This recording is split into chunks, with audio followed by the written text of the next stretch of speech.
안녕하세요. 저는 오늘 장애인권 교육을 진행하게 된 장애인권위원회 국원 엄유래입니다. 오늘 교육은 연세대학교 장애인권위원회 회원들이 함께 준비하였습니다. 오늘 교육을 위해 자리를 마련해 주신 학생회에 감사의 말씀을 드립니다. 여러분, 이 교육의 목적이 무엇일까요? 신촌 캠퍼스에는 대략 3만 명의 재학생이 있습니다. 그리고 이 중에는 100여 명의 장애 학생이 존재합니다. 여기서 잠깐 여러분들의 중학교, 고등학교 시절을 생각해 보시길 바랍니다. 성폭력 예방 교육, 학교 폭력 예방 교육을 받은 기억은 있지만 장애 인권에 대해 교육받은 적이 있나요? 아마 없으실 겁니다. 하지만 앞서 말했듯이 대학은 여러분이 지금껏 경험해온 세상과 차이가 있습니다. 지금 이 시간을 사회에서 장애인을 포함한 다양한 사람들과 함께 살아가는 방법을 배우게 될 시작점으로 생각하며 잘 들어주세요. 네, 이제 본격적으로 장애인권 교육을 시작하겠습니다. 이번 교육은 장애에 대한 이해로 시작하여 장애 학생과 함께하기, 장애인 차별이란, 장애 학생 안전 지침, 연세대학교 장애 학생 지원 제도로 마무리됩니다. 먼저 장애에 대한 이해입니다. 여러분들은 장애를 무엇이라고 생각하시나요? 밤샘 과제를 한 탓에 피곤해서 사고 판단이 어려워진다면 장애일까요? 시력이 나빠서 안경을 써야 하는 것도 장애일까요? 우리는 일상에서 무엇을 기준으로 장애를 판단하는 것일까요? 한국장애차별금지법에서는 장애를 신체적, 정신적 손상 또는 기능 상실이 장기간에 걸쳐 개인의 일상 또는 사회생활에 상당한 제약을 초래하는 상태라고 정의합니다. 이는 장애를 바라보는 여러 관점 중 의료적 모델이 크게 반영된 것인데요. 이게 무엇인지 좀 더 자세히 알아볼까요? 를 바라보는 관점으로는 크게 의료적 모델, 사회적 모델, 현상학적 모델 세 가지가 있습니다. 의료적 모델은 장애를 개인의 문제, 즉 개인의 질병으로 보고 치료를 목적으로 하는 관점입니다. 이 관점은 영구적 장애를 배제해버리는 문제가 있습니다. 이런 문제점을 보완하기 위한 모델이 바로 사회적 모델입니다. 사회적 모델은 장애는 사회의 문제다라고 보는 관점인데요. 환경적 요인이 장애를 만든다는 것입니다. 점자로 된 강의 교재가 없는 환경이 수업에서의 시각 장애를 만든다라는 것이죠. 그리고 현상학적 모델은 사회적 모델의 한계를 지적하기 위해 나왔습니다. 예를 들어 어떤 건물에 엘리베이터와 경사로가 있지만 붐빌 때는 아무도 엘리베이터를 양보하지 않아 실제로는 쓸 수 없는 경우가 있습니다. 외부 환경에 변화가 있어도 장애 당사자로서 살아가는 것의 어려움 또는 만성적인 통증 자체는 여전히 존재합니다. 이처럼 장애는 경험으로 구성된다고 하는 것이 현상학적 모델입니다. 장애 혹은 장애의 기준은 시대에 따라 변하며 누구를 장애인으로 규정할지는 기준에 따라 다릅니다. 실제로 국가마다도 다양합니다. 스웨덴에서는 의사소통이 어려운 외국인을 사회적 장애로 분류하기도 하거든요. 그리고 교통사고를 당한 후 재활치료기간 동안 일시적으로 장애를 인정해주는 나라도 있습니다. 그래서 저는 장애를 누군가의 특성이 아니라 특정한 환경에서 겪게 되는 경험이라고 말하고 싶습니다. 그렇다면 대체 어디서부터 어디까지를 장애라고 이야기할 수 있는 걸까요? 단언하기는 어렵지만 언제든 상황과 그에 따른 경험에 따라서 달라질 수 있다고 말씀드릴 수 있겠습니다. 다음으로는 장애 학생과 함께하기입니다. 이 부분에서는 장애, 정상, 비장애, 역차별에 관해서 이야기하고 장애 학생과 함께 생활하며 알아야 할 부분을 다루겠습니다. 장애의 반대말은 정상이 아니라 비장애입니다. 왜 우리는 장애의 반대말로 정상을 사용하면 안 될까요? 정상이라는 것은 비정상을 전제합니다. 그리고 이 전제는 비정상을 존재해선 안 될 배제적인 대상으로 만듭니다. 그렇다면 과연 장애는 정상에 포함되기 위해서 치료해야만 하는 대상인가요? 앞서 말했듯 아닙니다. 우리가 겪는 많고 사소한 것들이 소위 말하는 정상을 기준으로 설계되어 있습니다. 턱이라든지 계단이라든지 그리고 점자 유도 블록이 없는 길, 화장실을 다녀오기에는 너무나도 짧은 쉬는 시간 등 말이죠. 정상이라 여겨지는 사람들을 기준으로 만들어진 사회에서 비정상으로 여겨지는 사람들은 배제됩니다. 장애는 이른바 정상이 되기 위해 치료받아야 할 대상이 아닙니다. 치료를 통해 비정상인 장애를 정상화할 것이 아니라 장애인을 포함한 모든 사람들이 불편함을 겪지 않을 수 있는 환경이 만들어져야 합니다. 그리고 이러한 인식에 기초한다면 정상과 비정상으로 구분하는 것이 아니라 장애와 비장애라고 구분하는 것이 바람직합니다. 장애인을 위한 제도나 시설이 필요하다고 목소리를 낼 때마다 비장애인에 대한 역차별이 아닌가요? 라고 주장하는 사람들이 있습니다. 예를 들어 대동제 때 장애학생석이 VIP석처럼 무대 근처에 설치되는 것이 역차별이자 특혜라는 것입니다. 하지만 장애학생석이 무대 근처에 설치되는 이유는 이곳이 노천극장의 유일한 평지 구역이기 때문입니다. 환경이 장애를 만든다라고 말했던 거 기억하시나요? 장애인을 위한 제도나 시설은 환경 때문에 장애를 가지게 된 사람들의 권리를 보장하는 수단입니다. 그리고 더 나아가 장애인을 포함한 모두가 기본적인 권리를 누릴 수 있도록 하는 과정이기도 합니다. 장애에 대한 이해 부분에서 이야기했듯이 모든 개인은 상황에 따라 장애를 겪을 수도 겪지 않을 수도 있습니다. 그리고 장애인 또한 같은 유형으로 나뉜다고 하더라도 장애 정도나 개인마다 겪는 고통 또한 다릅니다. 따라서 기존에 유형화되어 있던 장애인뿐만 아니라 노인, 임산부 등 모든 약자를 고려한 유니버설 디자인과 제도를 채택하여 모두가 기본적인 권리를 항상 누릴 수 있도록 해야 합니다. 그렇다면 여러분들과 제가 일상생활에서 장애 학생과 함께 하려면 어떻게 해야 할까요? 먼저 지체장애 학우와 대화할 때는 눈높이를 맞추고 대화하는 것이 좋습니다. 그리고 그들이 문을 지날 때나 엘리베이터를 탈 때는 문을 열어주고 먼저 양보해주면 좋습니다. 같이 식사하러 갈 때는 휠체어가 들어갈 수 있는 곳인지 확인해 주세요. 장애인권위원회가 55대 총학생회 메이트와 협력해서 만든 신촌 캠퍼스 베리어 프리 지도, 그리고 장애인권 동아리 게르니카에서 제작한 신촌 지역 베리어 프리 지도를 참고해 주세요. 각 자료는 장애인권위원회와 게르니카 페이스북 페이지에서 확인하실 수 있습니다. 시각장애 학우의 경우에는 상대방의 얼굴이 잘 보이지 않을 수 있으므로 대화할 때 자신의 이름을 먼저 밝혀주세요. 함께 이동할 때는 자신의 팔꿈치 부분을 잡도록 하고 장애물이나 방향 등을 이것저것 같은 지시어가 아니라 계단이 왼쪽에 있고 경사로가 오른쪽에 있다 라는 식으로 구체적으로 설명해 주세요. 함께 식사할 때는 메뉴나 반찬으로 무엇이 나왔는지, 온도는 어떠한지, 그릇과 수저는 어디에 위치해 있는지를 알려주세요. 청각장애 학우와 이야기할 때는 입모양을 볼 수 있게 얼굴을 마주보며 크고 분명하게 말해주세요. 걸어갈 때 뒤에서 부르면 듣지 못할 수 있으니 당황하거나 답답해하지 마시고 팔을 툭툭 치거나 앞으로 와서 얼굴을 보여주시면 좋을 것 같습니다. 그리고 시끄러운 장소는 청각장애인에게 큰 부담이 될 수도 있으니 식사 장소는 가능하다면 조용한 곳으로 선정하는 것이 좋습니다. 발달장애 학우는 대화할 때 경청해 주시고 간결하고 확실하고 쉬운 단어를 사용해 주세요. 학우가 낯선 상황에서 예상치 못한 행동을 보일 수 있는데 당황하지 말고 침착하게 대해주세요. 그리고 평소와 달리 갑작스러운 위기 상황에서는 순간적인 대처가 어려울 수 있으므로 직접 위험에서 벗어날 수 있도록 유도해 주세요.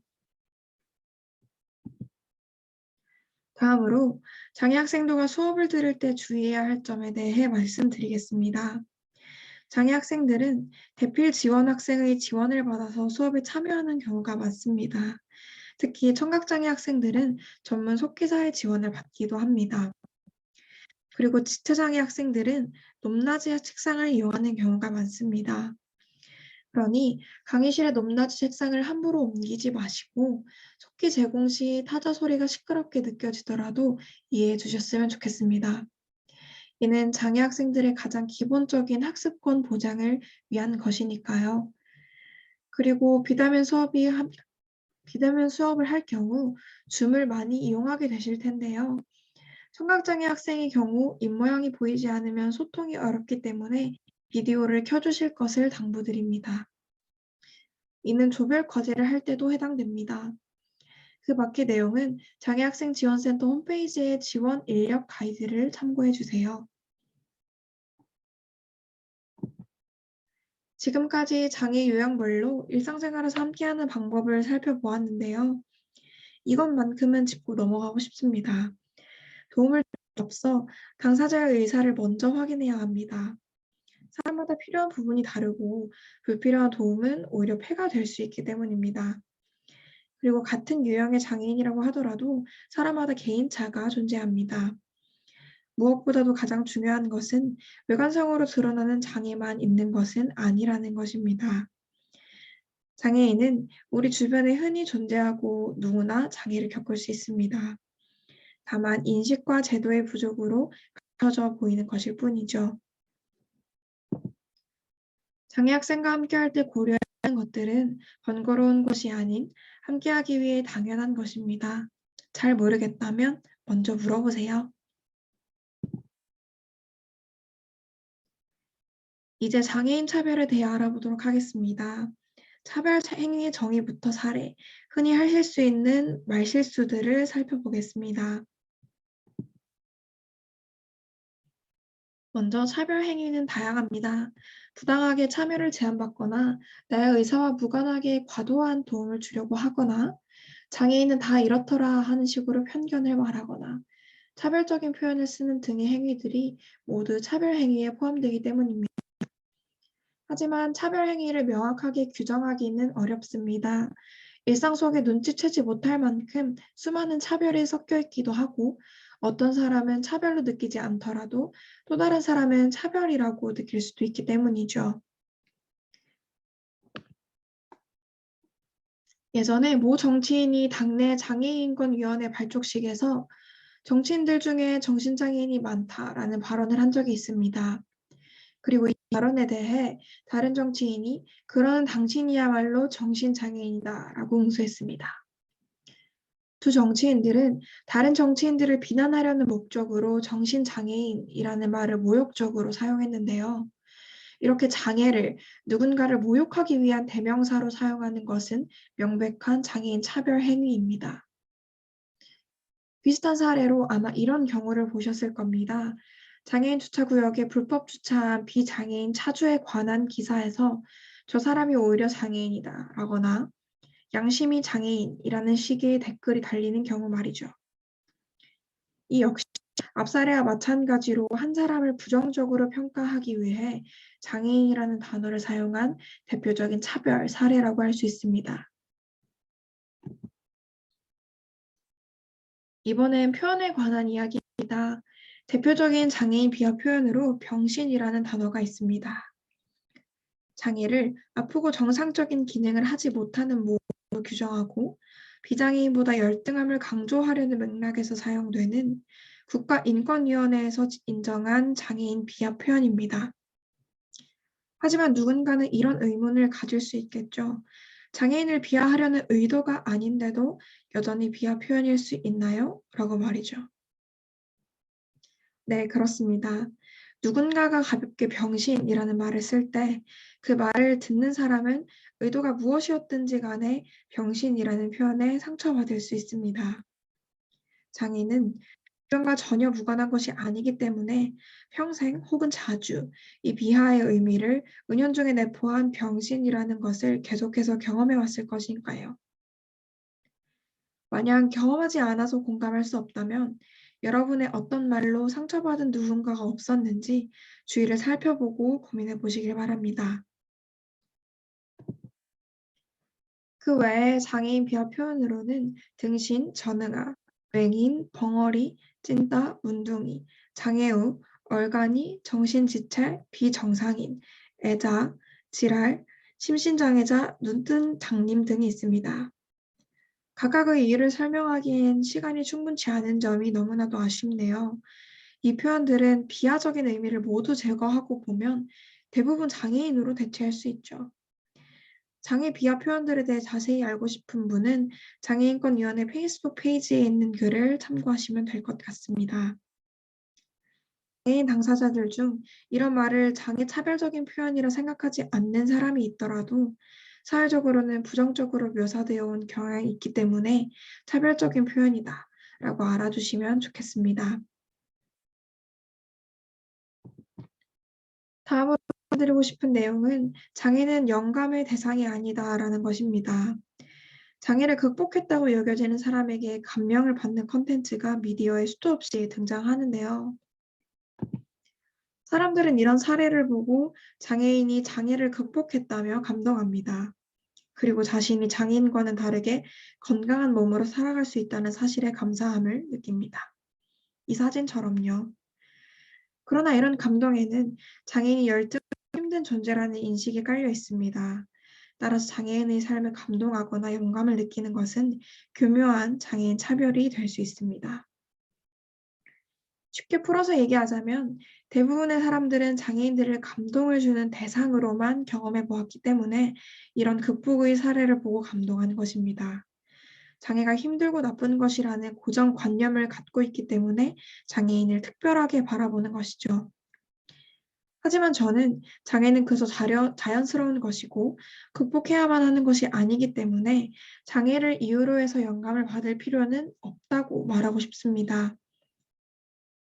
혹시 이에 대해서 더 자세히 알고 싶다면 작가이자 코미디언인 스텔라 영의 대단히 감사합니다만 저는 당신의 영감거리가 아니랍니다. 라는 테드 강연을 참고해 주세요. 유튜브에 있습니다. 장애 비하 표현 말고도 흔히 할 수 있는 말실수도 있습니다. 이 말들은 모두 장애 학생들이 대학을 다니면서 실제로 경험한 사례입니다. 장애 학생과 함께하면서 앞으로 조심했으면 하는 발언을 모아봤습니다. 너 정도면 장애 편의 지원을 해도 되지 않느냐고 합니다. 혹은 휠체어 사용 장애인에게 넌 다리 안 아프니까 좋겠다고 하거나 청각 장애인에게 시끄러우면 보청기를 빼라고 안 들리니까 나중에 한꺼번에 정리해주겠다고 할 때도 있었습니다. 대학을 편하게 왔다고 말하기도 하고 군대 안 가는 사람에게 너 장애냐고 되물을 때도 있었습니다. 이런 말들은 듣는 사람에게 상처가 될 수 있으니 주의해 주시고 주변에서 이러한 말들이 들린다면 적극적으로 지적해 주시면 좋겠습니다.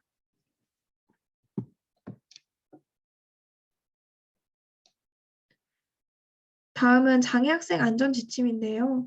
대면 수업을 할 때를 대비해서 알아둘 필요가 있겠죠. 위험 상황에서 장애 학생들도 함께 안전히 대피할 수 있도록 몇 가지를 이야기해 볼게요. 먼저 대피 유도자라는 게 있는데요. 대피 유도자는 특정한 사람이 아니라 위험 상황에서 장애인과 함께 할 수 있는 누구든 될 수 있습니다. 따라서 비장애인도 장애인의 대피 방법을 알고 있어야 합니다. 비상벨을 빨리 눌러서 주위에 도움을 청하고 휠체어 탈출구 확보 등을 통해 비상구를 열어야 합니다. 이동이 어려운 사람이 있다면 커튼이나 침대 시트 등을 들어서 옮기는 방법도 있습니다. 구체적으로 대피 유도자는 위험 상황이 발생했을 때 다음과 같이 행동해야 합니다. 먼저 지체장애인의 경우 휠체어 등의 보장구가 대피로를 차단할 수 있기 때문에 주변 여유를 최대한 확보해야 합니다. 시각장애인의 경우 대피 유도자의 팔을 잡을 수 있도록 하는 것이 좋습니다. 그리고 상황과 대피 경로, 장애물 위치 등을 지시대명사 사용을 최소화하면서 정확히 설명해야 합니다. 청각장애인의 경우 사이렌 소리나 웅성거리는 소리를 듣지 못해 상황 판단이 늦을 수 있으니 여러 방법으로 주의를 돌려야 합니다. 그리고 비상구를 가리켜 대피할 방법을 알려주는 등 정보를 시각적으로 안내해야 합니다. 발달장애인의 경우 쉬운 말로 상황과 대피 방법을 설명하고 위험이 어렵다면 위험에서 벗어나도록 직접 유도해야 합니다.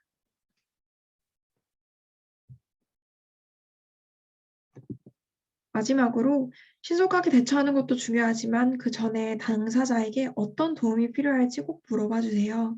더 자세한 내용은 장애인권의 페이스북 페이지에 게시되어 있으니 많은 참고 부탁드립니다.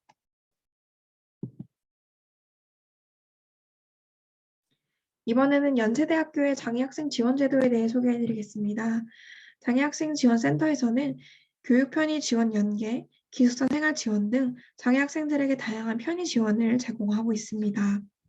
장애학생 지원센터는 신촌 캠퍼스 학생회관 203호에 있으니 혹시 도움이 필요한 친구가 있다면 알려주세요. 갑자기 부상을 당해 일시적으로 휠체어가 필요할 때에도 찾아가시면 도움을 받으실 수 있을 겁니다. 그리고 장애학생 지원센터 홈페이지에도 장애학생들이 받을 수 있는 편의지원 종류 안내, 휠체어로 접근 가능한 강의실 정보, 신촌 캠퍼스 베리어 프리 지도 등 유용한 정보가 많이 나와 있으니 참고해 주세요. 장애학생 지원센터의 대표적인 지원 제도는 교육 인력 지원 제도인데요. 함께 수업을 듣거나 강의실 이동을 지원해주면서 장애학생과 친해질 수도 있고, 센터 사무실에서 한글 파일 대체 교재를 만들면서 근로장학금이나 봉사시간을 받을 수 있는 활동입니다. 오는 2월 21일부터 1학년을 대상으로 장애학생 교육 인력 지원을 모집하니 많은 관심 부탁드립니다. 자세한 모집 내용은 장애학생 지원센터 홈페이지에서 확인하실 수 있습니다. 이제 거의 끝나가는데요. 연세대학교 장애인권 동아리 게르니카를 소개하겠습니다. 게르니카는 1996년에 만들어진 국내 대학 최초의 장애인권 동아리인데요. 청각장애 학생과 휠체어 이용자를 위해 캠퍼스 곳곳에 볼록거울 설치를 요청하여 실제로 설치가 되었습니다. 이는 비장애인 학생들에게도 도움이 되고 있고요. 그리고 위에이블이라는 단체와 협업해 성수동 베리어 프리 지도를 만들기도 했습니다. 그 외에도 장애인권에 대한 생각과 경험을 담은 문집 누덕누덕을 발간하기도 했어요. 지금은 활동을 중단한 상태지만 페이스북 페이지에 신촌 지역 베리어 프리 맵을 포함한 다양한 자료가 올라와 있으니 참고해 주세요. 다음으로 연세대학교 장애인권위원회에 대해 소개해 드리겠습니다. 장애인권위원회는 학생의 산하에 있는 학생 단체이고 게르니카보다는 공식적인 위치에서 장애 학생이 겪는 문제들을 해결하기 위해 노력해왔습니다. 시각장애 학생의 투표권을 보장하기 위해서 점자투표 용지를 만들고 전자투표 음성 지원 협의를 하는 등 학내 선거 과정에 장애 학생이 참여할 수 있도록 노력하고 있어요. 앞으로 여러분들께서 애용하실 리포트 셔틀 서비스를 도입하기 위해 학교에 지속적으로 요구를 해오기도 했습니다. 그리고 장애 학생들의 학내 행사 참여를 위해 각종 협의를 진행하고 있습니다. 장애인권 문화제도 8년째 열고 있고요. 물론 저희도 지금 하고 있는 것 같은 딱딱한 교육만 하는 건 아니고 즐겁게 놀기도 한답니다. 어떤 분들은 장애인권위원회가 장애 학생들만 들어갈 수 있는 곳이라고 오해를 하시기도 하는데 누구에게나 열려 있으니 언제든 문을 두드리세요. 끝으로 개강 전 심심함을 달랠 수 있는 장애인권 영화와 유튜브 채널 그리고 책을 간단하게 소개하며 마치겠습니다. 해당 화면을 참고해 주세요. 간단히 내용을 두 줄 요약하고 마무리하겠습니다. 첫째, 장애는 특성이 아니라 경험입니다. 둘째, 어떤 사람이 장애를 경험하게 되는 특정한 환경이 있을 뿐입니다. 준비한 내용은 여기까지입니다. 지금까지 발제를 들어주셔서 감사합니다.